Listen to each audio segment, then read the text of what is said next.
그리고 그 목표를 향해서 우리가 달려가야 되는데, 근데 문제는 그것입니다.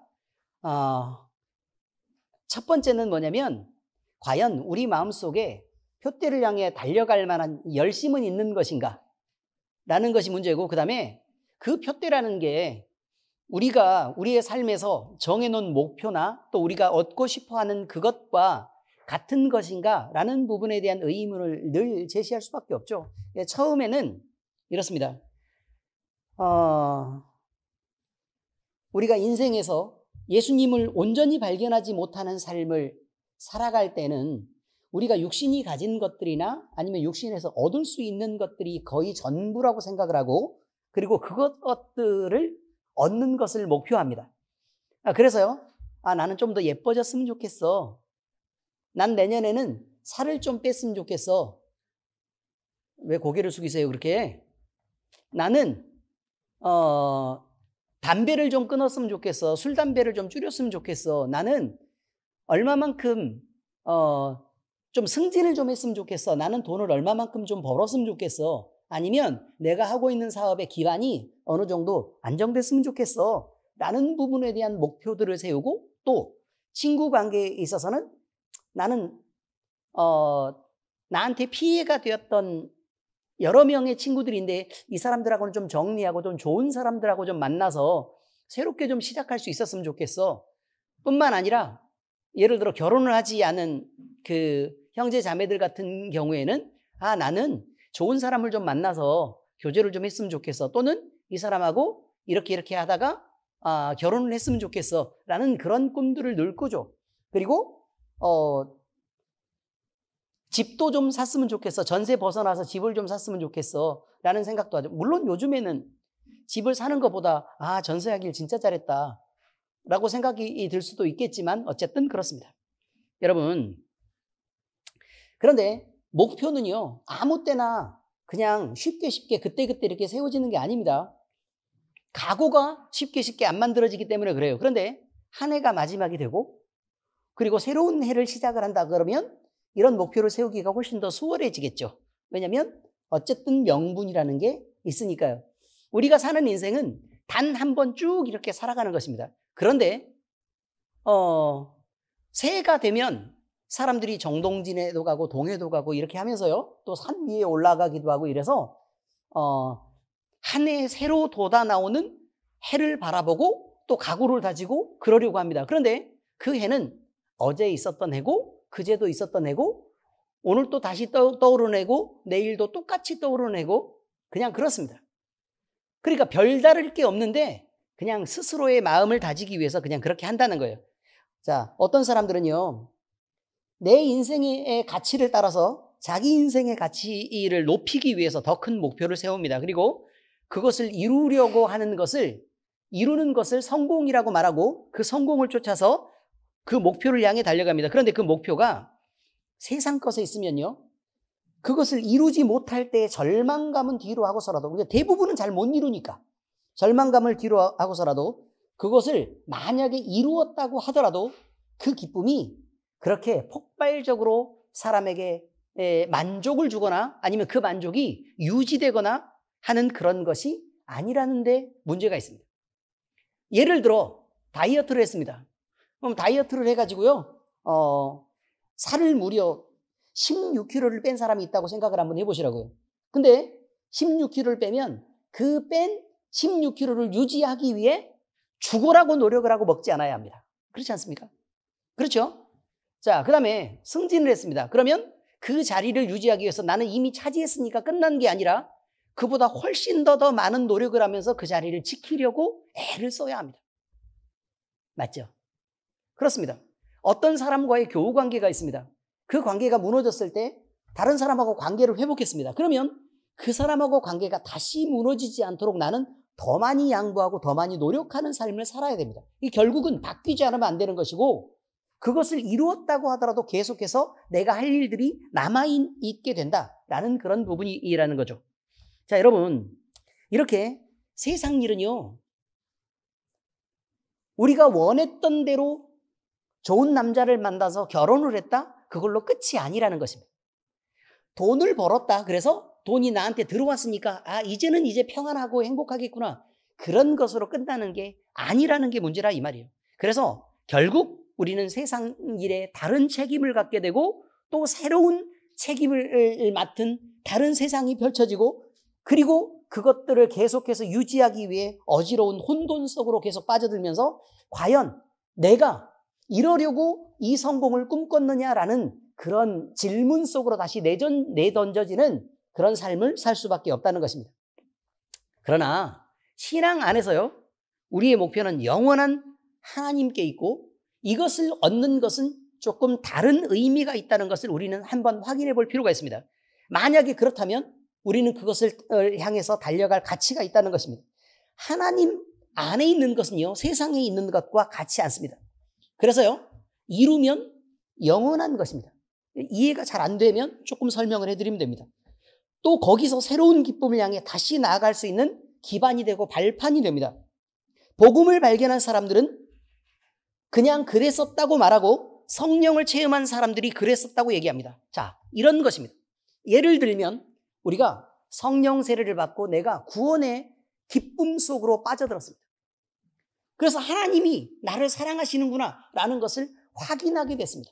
그러면 그 확인하는 순간 이것이 평생 가운데 이게 무너지느냐? 그렇지 않습니다. 하나님이 나를 사랑하는 걸 확인을 했으면 이제 그 다음부터는 그 사랑이라는 기반 안에서 움직이게 되는 신앙생활을 하게 된다는 것입니다. 의미는 이해하시겠습니까? 자, 하나님이 우리의 인생을 책임지고 계시는구나. 그래서 우리가 걱정할 일이 없다. 그래서 내가 만족이 있네? 라는 것을 내가 확인하는 순간 그 다음부터는 공중나는 새를 먹이시고 들에 핀 백합화를 입히시는 하나님이 나를 먹이고 입히신다는 확신 속에서 그 다음의 삶을 계획할 수 있게 됩니다. 결국요, 하나님을 발견한 사람들은 다르다는 것입니다. 인생에서 단 한 번도 친구가 없이 계속해서 배신당하고 어려움 속에서 살던 사람들이 예수님이 내 마음을 만지고 위로하는 것을 알게 됐다. 그래서 내가 이제부터는 그냥 이렇게 기도하지 않고 이렇게 붙잡고 기도할 수 있게 되었다면, 그러면 그때부터 여러분이 느끼는 예수님은 다른 예수님이라는 것입니다. 그렇다고 예수님이 그 다른 예수라는 뜻이 수준이 다른 예수님이라는 뜻을 말하고 있는 것입니다. 그냥 그런 거죠. 결국은요, 우리 안에서 하나님을 발견하면 그 단계에서 떨어지는 게 아니라 그 단계에서부터 다시 출발해서 더 높은 단계의 하나님을 발견할 수 있게 됩니다. 신임 최종현 집사가 궁금해가지고 저한테 질문을 했습니다. 두려움이 있습니다, 목사님. 이렇게 얘기했죠. 두려움이. 자, 도대체 어떤 두려움이 있냐라고 제가 물었습니다. 그랬더니 지금은 이렇게 은혜가 충만하고 성령이 충만한데 이 기쁨이 언젠가는 사라질 거 아닙니까? 그러면 내가 그 뜨겁지 않은 것을 어떻게 견딜 수 있을까요? 지금은 너무 좋은데 과연 그 다음을 어떻게 견딜 수 있을까요? 라고 저한테 물었습니다. 그래서 제가 뭐라고 대답해 줬냐면 그거 사라지는 거 아니다. 이미 그것을 발견하는 순간 그것은 이미 네가 충분히 네 평생 동안 누려도 될 만큼 없어지는 게 아니다. 거기로부터 출발해서 너는 더 큰 기쁨을 발견하게 될 것이고 그리고 그 기쁨보다 더 큰 기쁨을 발견하게 돼서 놀라게 될 거다. 그리고 그보다 더 큰 기쁨을 발견하게 돼서 더 많이 놀라고 더 많이 놀라고 더 많이 놀라고 그래서 그 끝이 어딘지 모르게 계속해서 하나님 발견을 가게 될 거다 라고 얘기했습니다. 그러면 그럼 언제가 끝인가요? 죽기 전에는 없습니다. 그러니까 고린도전서 13장 후반 안에 뭐라고 나와요? 우리가 지금은 주님을 보는데요, 거울을 보는 것 같이 희미하다고 말합니다. 근데 그 거울을 보는 것 같이 희미한 사람들은 우리 모두지 우리 중에 일부가 아니에요. 그래서 하나님을 발견하고 아무리 많이 발견했다 그래도 하나님을 더 가까이 가면 더 모르겠는 거예요. 더 감동적인데 더 잘 모르겠는 거예요. 예를 들면 숲을 잘 모르는 사람이 멀리서 북한산을 이렇게 보는 것입니다. 멀리서 북한산을 보면 여기 북한산 아닌데 또 이렇게 북한에 있는 줄 알면 곤란합니다. 북한산을 이렇게 보면 멀리서 보면 북한산이 저렇게 생겼네? 그래서 북한산 알아? 그러면 산에 생전 가보지 않은 사람은 북한산을 잘한다고 말합니다. 그런데요, 북한산에 가까이 가잖아요? 그럼 지형이 기기묘묘합니다. 그러죠, 김종철 장로님? 장난 아닙니다. 너무 멋있습니다. 산을 타면 탈수록 더 재미있고, 그 안에 들어가면요, 내가 지리를 다 알았다 그래도, 그것이 내게 완전히 이해가 되지 않습니다. 저는 깜짝 놀랐어요. 북한산을 가면서, 그때 도봉산인가 북한산인가 가면서 김종철 장로님하고 전봉순 권사님하고 산 엄청 좋아해서 막 우리는 엄청 많이 왔어요 라고 얘기하는데, 아니 바위를 타면서 무서워서 못하겠다는 거예요. 갑자기 달라진다고요. 알면 알수록, 더 가까이 가면 가까이 갈수록 더 자세히 보기 때문에 더 모르는 게 많아지는 것입니다. 신앙도 마찬가지입니다. 적당한 거리에서 보면 모두 다 아는 것처럼 느껴집니다.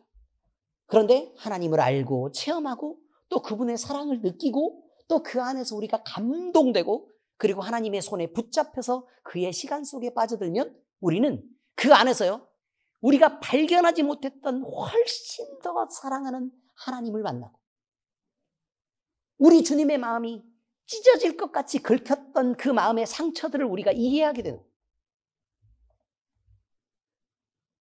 우리 때문에 당했던 그 많은 고통들에 대한 부분들에 대해서 우리가 미안한 마음이 훨씬 드는데도 우리가 어쩔 수 없는 그런 단계 속에 빠져든다는 것입니다. 발견하면 발견할수록 그러면 더 깊은 감동과 더 놀라운 감격이 날마다 이어져서요, 거기서부터 더 커지면 커졌지 줄어들지 않는 것이 하나님입니다. 그래서 그것을 알아야 된다고 얘기하는 거예요. 겉모습만 보고 하나님을 그렇게 이해하는 것에 대해서 또는 또 그렇게 단정해버리는 것에 대해서 우리는 주의해야 되는 것입니다. 그래서요, 세상을 얻는 것은 그것이 전부예요. 그리고 오히려 그것을 얻는 순간 받는 실망감이 오히려 더 큰 것입니다. 그러나 주님은 그렇지 않다는 것을 말하고 있는 것입니다. 주님은 그렇지 않다. 주님이 주시는 평안과 안식 속으로 들어가서 그 복을 체험한 사람들은요, 다시는 세상 속으로 가고 싶지 않습니다. 바로 그것입니다.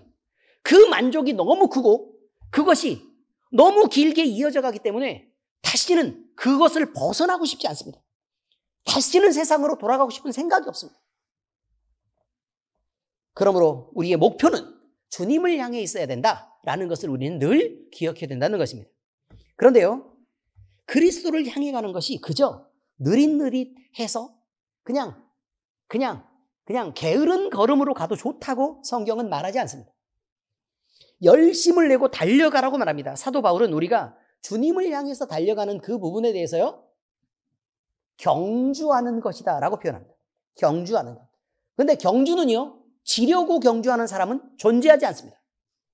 경주는 경쟁한다는 뜻인데 경쟁해서 달린다는 뜻이잖아요. 그죠? 그런데 이기려고 달리는 것입니다. 이기려고. 그럼 무엇을 이기려고 달리는 것인가? 그러면 여기서 말하는 것은 부름의 상을 받기 위해서 달려간다라는 것입니다. 그러니까 솔직히 얘기하면요, 신앙에서 주님의 은혜를 느낀 사람들은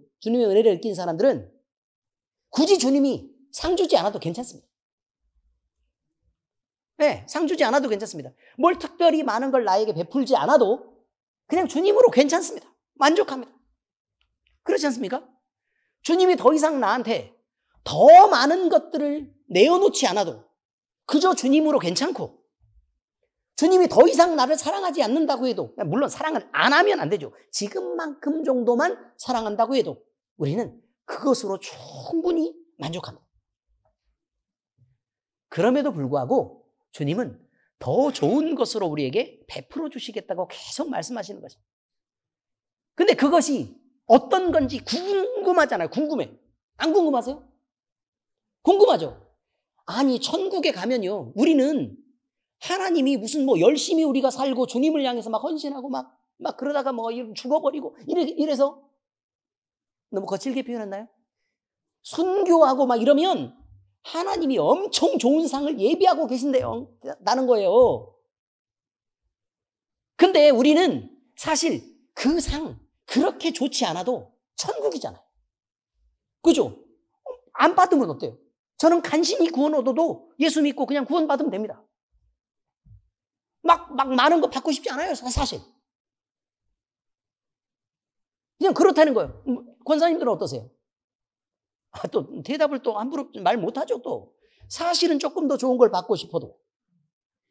예, 더 좋은 걸. 근데 궁금하잖아요. 궁금해요. 안 궁금해요? 대체 얼마나 좋은 것이길래 거기서 더 좋은 걸 주시겠다고 얘기를 하시는가? 대체 우리 주님으로 만족하는 것도 어마어마한 일인데 그것보다 더 큰 걸 왜 주시겠다고 얘기를 하는가? 대체 그 세상은 어떤 것인가? 궁금하잖아요. 난 궁금해요. 그냥 궁금하다는 거예요. 막 받고 싶다는 게 아니고. 옆 사람 받는 것만 봐도 괜찮겠다는 거예요. 그 정도면 된다는 얘기입니다. 자, 그런데 우리가 한 가지 확실한 건 있습니다. 우리가 주님을 위해서 헌신하고 주님을 사랑하면서 우리가 살아갈 수 있다는 것. 이런 삶으로 우리가 채워갈 수 있다면 주님이 사실 우리 때문에 갖는 그 기쁨이 훨씬 더 클 것이라는 것입니다. 우리가 상 받으려고 그러는 것을 떠나서 우리를 사랑하는 내 주님이 기쁘고 만족스러우실 거라는 것입니다. 그래서 우리 때문에 주님이 행복하실 거라는 겁니다. 그가 너로 인해서 기쁨을 이기지 못하실 것이다 라는 표현으로 우리를 그렇게 보실 것이라는 거예요. 그러면 사실 우리가 받는 상이, 제가 꿈꿀 때는 이것입니다. 우리가 받는 상이 우리가 우리에게 베풀어지는 보상으로서의 상이 아니라 제가 꿈꾸는 상은 이것이요. 우리가 받는 상이 우리 주님의 행복하고 즐겁고 만족스럽고 우리 때문에 벅차서 사랑 때문에 감격하는 그 모습을 보는 것이면 좋겠다는 거예요. 그러면 소원이 없기 때문에 난 안 받아도 좋다. 이거죠. 우리 모두에게 이런 기쁨과 즐거움과 영광이 임할 수 있기를 예수 그리스도의 이름으로 축복합니다. 주님을 향한 길에서 최선을 다하시기를 축복합니다. 그리고 반드시 이 경주에서 이기셔서 여러분이 주님의 그 즐겁고 행복한 낯을 반드시 볼 수 있기를 예수 그리스도의 이름으로 축복합니다. 말씀을 배우고요. 주님을 향해 성장하는 길이 있습니다. 그럼 주님을 더 많이 발견하면 더 많이 행복할 것입니다. 그렇게 되시기를 축복합니다. 서로 사랑하면 여러분 속에 기쁨이 있을 것입니다. 그리고 서로 섬기면 서로에게 위로가 되고 서로에게 고마움이 될 것입니다. 그렇게 성장해 가시기를 축복합니다. 그래서 사랑하며 섬기는 일에 경주할 때 여러분이 꼭 이겨내시기를 축복합니다. 죄의 습관을 벗고 경건하게 되면 우리가 바른 예배를 드릴 수 있습니다. 죄의 습관을 벗어버리고 경건해지면 바른 예배를 드릴 수 있습니다. 우리 평생에요. 죄에 잔뜩 물들고 우리 때문에 잔뜩 죄를 짓고 사는 그런 것들을 벗어버리고 하나님 앞에 우리 육신을 입고 있을 때 단 한 번이라도 하나님이 만족할 만한 예배를 드릴 수 있다면 그것이 얼마나 좋고 기쁜 일이 되겠습니까? 그렇게 될 수 있기를 예수 그리스도의 이름으로 축복합니다. 마귀 사탄의 권세를 깨뜨리고 예수님 이름으로 승리해서 여러분의 질병도 치유되고 막힌 담도 헐고 그리고 그 짓눌렸던 압박에서부터 벗어나서 자유하게 되기를 예수 그리스도의 이름으로 축복합니다. 온갖 억눌림과 매임으로부터 자유하게 되기를 위해서 축복합니다. 그리고 우리 모두 주 안에서 복음을 자랑하고 교회를 성장시켜서 그래 잘했다 충성된 종아 라는 말을 들을 수 있기를 축복합니다. 우리는 이렇게 복된 주님의 교회가 되어가는 것입니다. 기도하겠습니다. 하나님 아버지 감사합니다. 우리 때문에 주님이 기뻐할 수 있다면 이보다 더 큰 만족이 우리에게 없는 것을 우리는 이제 생각하게 되었습니다. 이제 우리는 표대를 향하여 그리스도 예수 안에서 하나님이 위에서 부르신 부름의 상을 위해서 달립니다. 아버지 하나님이여 목표를 바로 보게 하시고 우리의 다리에 힘이 붙게 하셔서 마음껏 주님을 향해 뛰고 달려도 지치고 피곤하지 않도록 주여 우리를 지켜 보호하여 주시옵소서. 우리의 삶에서 만족이신 주님을 만나고 또 누리게 하시고 그래서 아버지 하나님 주님 때문에 우리가 얻을 수 있는 평안과 안정과 즐거움과 복을 마음껏 누리게 하시옵소서. 이렇게 아버지 하나님, 주님을 향해서 우리가 충성하고 주님을 즐거워할 때 주님께서는 우리 때문에 그 기쁨을 이기지 못하신다는 말씀을 우리가 붙잡고 주님 앞에 충성하기를 바랍니다. 새로 시작되는 2023년의 한 해가 이렇게 주님 앞에 달려가는 한 해가 되게 하시옵소서. 살아계신 우리 주 예수 그리스도의 이름으로 감사하며 기도합니다. 아멘.